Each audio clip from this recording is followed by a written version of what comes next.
एक बार देवता, मनुष्य और असुर ये तीनों ही ब्रह्मा जी के पास ब्रह्मचर्य पूर्वक विद्या अध्ययन करने गए।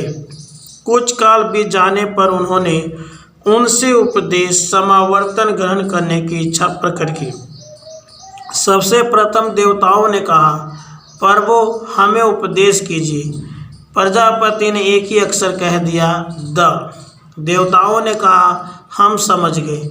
हमारे स्वर्ग आदि लोकों में भोगों की भरमार है, उन्हीं में लिप्त होकर हम अंत में स्वर्ग से गिर जाते हैं, इसलिए आप हमें द से दमन अर्थात इंद्रिय संयम का उपदेश कर रहे हैं। तब प्रजापति ब्रह्मा ने कहा, ठीक है, तुम समझ गए। फिर मनुष्यों ने प्रजापति से कहा, आप हमें उपदेश कीजिए। प्रजापति ने उनसे भी द इस एक अक्षर को ही कहा और कहा कि क्या तुम समझ गए? मनुष्यों ने कहा, जी समझ गए। आपने हमें दान करने का उपदेश दिया है, क्योंकि हम लोग जन्म भर संग्रह करने की ही लिप्सा में लगे रहते हैं, इसलिए हमारा दान में ही कल्याण है। तब प्रजापति ने कहा, ठीक है, मेरे कथन का यही अभिप्राय था। अब असुरों ने उनके पास जाकर उपदेश की प्रार्थना की। प्रजापति ने उन्हें भी द अक्षर का उपदेश किया।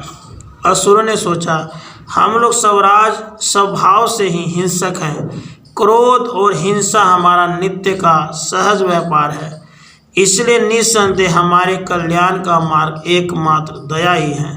प्रजापति ने हमें उसी का उपदेश किया है, क्योंकि दया से ही हम इन दुष्कर्मों को छोड़कर पाप ताप से मुक्त हो सकते हैं।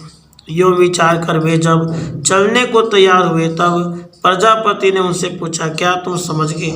असुरों ने कहा, प्रभु आपने हमें प्राणी मात्र पर दया करने का उपदेश दिया है। प्रजापति ने कहा, ठीक है, तुम समझ गए। प्रजापति के अनुशासन की प्रतिध्वनि आज भी मेघ गर्जना में हमें द के रूप में अनुदिन होती सुनाई पड़ती है, अर्थात भोग प्रधान देवताओं इंद्रियों का दमन करो, संग्रह प्रधान मनुष्यों भोग सामग्री का दान करो, और क्रोध प्रधान असुरों जीव मात्र पर दया करो। इससे हमें दम, दान और दया इन तीनों को सीखना तथा अपनाना चाहिए।